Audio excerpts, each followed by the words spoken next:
يا هلا بالعودة، ازيكم عاملين ايه؟ يا رب تكونوا بخير. حبايبنا طبعا طلاب الازهر، النهارده قررت لاول مره على تاريخ اليوتيوب يعني الاقي فيديو بيعمل جدول للازهر. فالنهارده انا قررت ان اخد الخطوه دي معاكم واعمل لكم الجدول اللي انتوا طلبتوه مني. الصراحه يعني بحس ان طلاب الازهر مظلومين شويه في موضوع النصائح او موضوع الجداول ده، وانا قررت من الفيديو ده باذن الله ان انا بعد كده اعمل لكم فيديوهات او سلاسل وكمان جداول تلموا بيها المتراكم عليكم زيكم يعني زي طلاب التربيه والتعليم. وانا كنت من طلاب التربيه والتعليم، عشان كده بعمل فيديوهات اكتر لطلاب التربيه والتعليم. ولكن هبدا باذن الله معاكم من الفيديو ده زي ما قلت لكم انزل لكم السلاسل وانزل لكم كمان الجداول وترشيحات المدرسين. فلو انتم من الازهر واول مره بتشوفوني يا ريت تعملوا كومنت جميل ولايك للفيديو ده، وكمان تشتركوا في القناه عشان تشجعوني ان انا اعمل فيديوهات اكتر للازهر. ويلا بينا نبدا الفيديو بتاعنا. اول حاجه هاتوا الكشكول بتاعكم كده، وهاتوا كمان اقلام ملونه، وهاتوا الماركر بتاعكم، وهاتوا كمان الستيك نوت عشان تنقلوا الجدول ده معايا.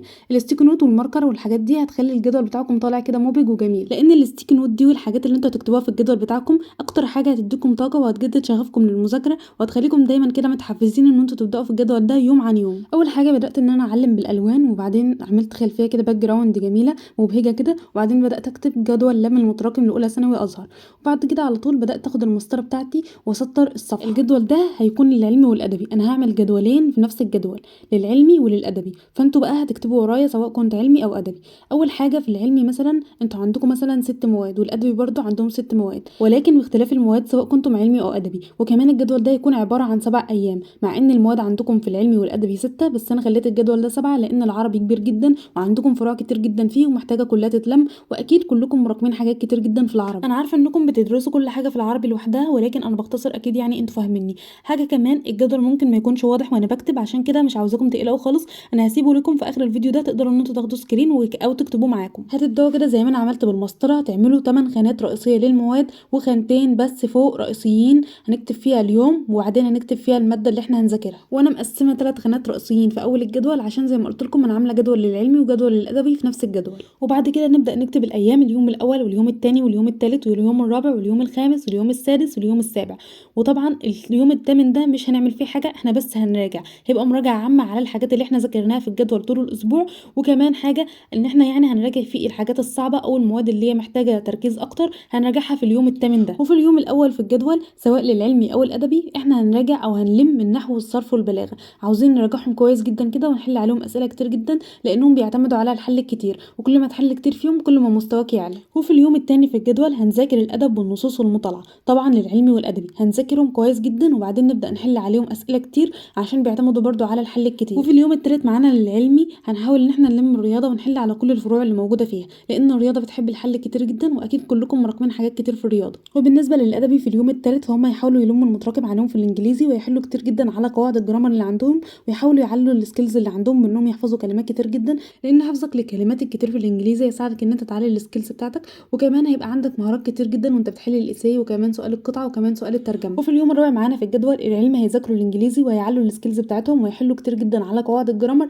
عشان يبقى مستواهم عالي كده في الجرامر، لان كلهم بيبقوا مراكمين حاجات كتير فيه. واليوم الرابع معانا في الجدول للادبي هيحاولوا ان هم يلموا المتراكم عليهم في التاريخ، طبعا التاريخ بيبقى فيه حاجات كتير جدا، عشان كده هيحاولوا ان هم يلموا الحاجات المتراكمه عليهم فيه ويحلوا كتير جدا على التاريخ لانه بيثبت معاهم بالحل. واليوم الخامس معانا في الجدول بالنسبه للعلمي هيذاكروا الاحياء ويراجعوا كل الحاجات اللي هم مراكمينها فيها ويحلوا تدريبات كتير جدا على الاحياء، لان الاحياء بالذات بتحتاج حفظ كتير وبتحتاج فهم اكتر. اما بالنسبه للادبي ففي اليوم الخامس هيراجعوا التاريخ برضو، لان التاريخ بيبقى فيه كلام كتير جدا ومحتاج ان احنا نذاكره اكتر او نحل عليه كتير جدا، عشان كده حطيته لكم في اليوم الرابع والخامس. وبالنسبه بقى لليوم السادس معانا في الجدول بتاعنا فالعلم هيذاكروا ماده الفيزياء ويحلوا كتير جدا على قوانين الفيزياء ويحلوا اكتر من مره ويسمعوا فيديوهات شرح كتير جدا، لان الفيزياء منهجها صعب وكمان بيحتاج فهم كتير جدا وتطبيق اكتر. وبالنسبه لليوم السادس للادبي فاحنا هنحاول نحل كتير على الجغرافيا ونلم الحاجات المتراكمه علينا فيها، لانها بتحتاج حل كتير جدا وخاصه الخرائط، لان الخرائط بتحتاج رؤيه بصريه اكتر او ان احنا نركز بعيننا على الخرائط ونشوف مكان كل الدول فين.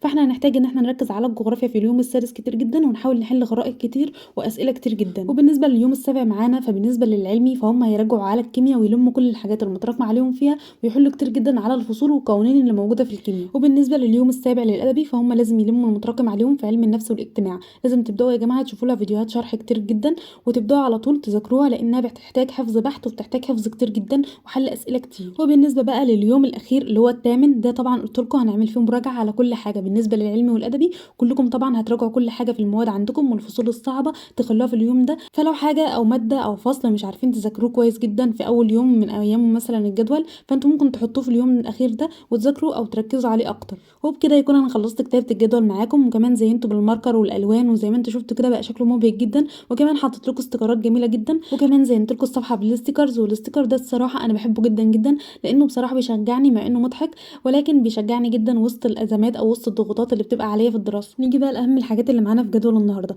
اول حاجه هي الحاجات المتراكمه علينا في المواد.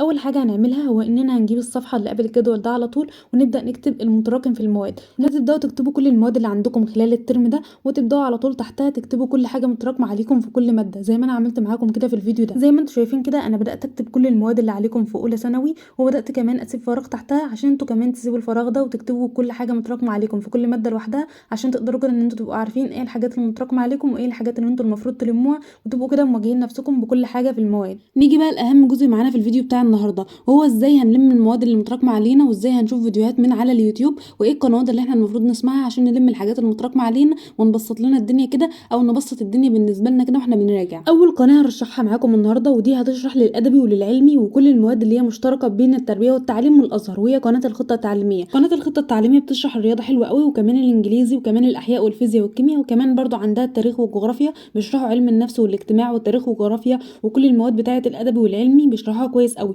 فانتوا المفروض تبقى اساسي معاكم قناه الخطه التعليميه، لان الفيديوهات بتاعتها ملمه وكمان قصيره او طويله، سواء قصيره يعني او طويله بتلم لكم كل حاجه في المنهج. مش عاوزاكم تقلقوا يعني او تفكروا ان انا هديكم مصدر واحد بس للمراجعه او للفيديوهات او للقنوات، لا انا هديكم اكتر من حاجه، وانتوا تختاروا بقى الحاجه اللي انتوا بترتاحوا فيها واللي انتوا بتفهموا منها اكتر. وبالنسبه بقى للغه العربيه، وعشان كلكم طبعا مختلفين فيها وطبعا عندكم فروع كتير جدا جدا، فانا هرشح لكم قناه خاصه بالازهر، وهي قناه دكتور ابراهيم طناني. بصراحه القناه دي عليها عدد كبير جدا من الفيديوهات، وكمان في مدرسين كتير جدا للازهر على القناه دي مع الدكتور ده، وكمان بيشرحوا حاجات كتير جدا، فانتوا ممكن تستفيدوا كمان في كل المواد، فتقدروا تستفيدوا من القناه دي في كل فروع اللغه العربيه وكمان في المواد التانية. نيجي بقى للانجليزي، وسواء كنتم علمي او ادبي فلازم تزوروا قناه مستر عمرو رجب وتشتركوا فيها، لان القناه دي عليها عدد كبير جدا من الشروحات اللي بتنزل باستمرار، وكمان كل شويه بيجددوا فيها، وكمان عليها عدد كبير جدا من المراجعات لاولى ثانوي، سواء كنتم عام او ازهر، فده هيفيدكم جدا وكمان هيفرق في مستواكم وهيعلي السكيلز بتاعتكم في الانجليزي. فلازم تتابعوا القناه دي وتذاكروا من عليها او تلموا الحاجات اللي متراكمه عليكم من عليها. عاوزه اقول لكم كمان لازم تهتموا بالانجليزي في اولى وفي ثانيه ثانوي، وتعالوا السكيلز بتاعتكم فيه عشان لما تدخلوا ثالثه كده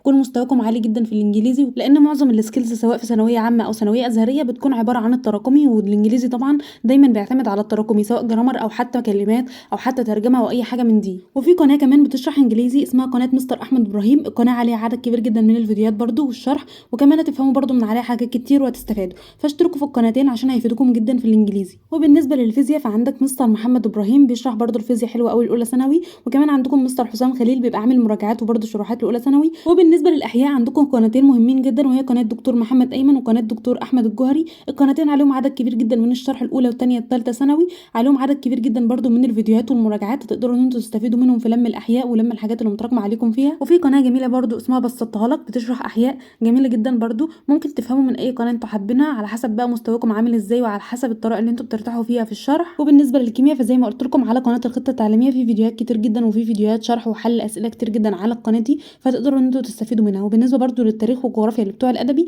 وعلم النفس برضو هتلاقوا فيديوهات على الخطه التعليميه هتفيدكم كتير جدا، فاشتركوا في القناه دي واشتركوا في باقي القنوات اللي انا رشحتها في قلب الفيديو ده. احنا كده حلينا مشكله الفهم، وكمان الفيديوهات اللي انتوا هتشوفوها عشان تفهموا وتراجعوا الحاجات اللي انتوا مراكمينها في كل ماده. عاوز اقول لكم ان انتوا لازم تبداوا في تنفيذ الجدول ده من بعد ما تشوفوا الفيديو ده على طول، عشان تلحقوا كده تلموا الحاجات اللي متراكمه عليكم، وعشان كده يبقى عندكم حماس وشغف للمذاكره وطاقه عشان تبداوا كل يوم تنفذوا الحاجات اللي موجوده عليكم وتخلصوا التراكمات كلها اللي موجوده عليكم، فهتبقى نفسيتكم كده مرتاحه ومتحمسين دايما للمذاكره، وشغفكم كمان يزيد. تخيلوا كده كم الطاقه وكم الحماس اللي هيبقى عندكم لما تخلصوا كل حاجه متراكمه عليكم وتنفذوا الجدول ده. صدقوني كم الطاقه اللي عندكم هيزيد، وكمان ثقتكم في نفسكم هتزيد جدا، وكمان هتخلصوا كل حاجه متراكمه عليكم قبل رمضان، وكل حاجه هتبقى تمام كده، وحاسين كده ان انتوا داخلين رمضان فرحانين ومبسوطين، وحاسين كمان بالاجواء الرمضانيه. وما تنسوش كمان تشوفوا الفيديو اللي احنا كنا عملناه مع بعض عن ازاي تذاكر في رمضان، واهم النصائح واهم الروتينات، عشان كده تكونوا داخلين رمضان مستعدين دراسيا كمان ونفسيا. هسيب لكم لينك الفيديو ده في اول كومنت تحت مثبت، وان شاء الله تتفرجوا عليه وتستفيدوا برده اكتر. وزي ما وعدتكم وزي ما انتوا شايفين كده الجدول بقى شكله مبهج جدا،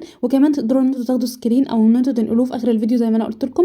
الجدول لازم تنقلوه بنفس الالوان كده ونفس الستيكي نوت اللي انا كاتباها، بصراحه الستيكي نوت دي محفزه جدا جدا، وانتوا كمان زينوا الجدول بتاعكم بالالوان كده واعملوا ستيكي نوت تحفزكم كل ما تفتحوا الجدول وتشوفوا ايه اللي عليكم النهارده، شوفوا الستيكي نوت دي فشغفكم للمذاكره يرجع تاني. وبس كده اتمنى الجدول يكون عجبكم واستفدتم، وكمان فرحانين ان انا عملت فيديو للازهر، ويا ريت تعملوا لايك لايك للفيديو ده وتعملوا كومنتات كتير جدا عشان تشجعوني ان انا اعمل فيديوهات اكتر للازهر، وتشتركوا في القناه عشان يوصلكم كل جديد، واشوفكم في فيديو جديد باذن الله. والسلام عليكم ورحمه الله وبركاته.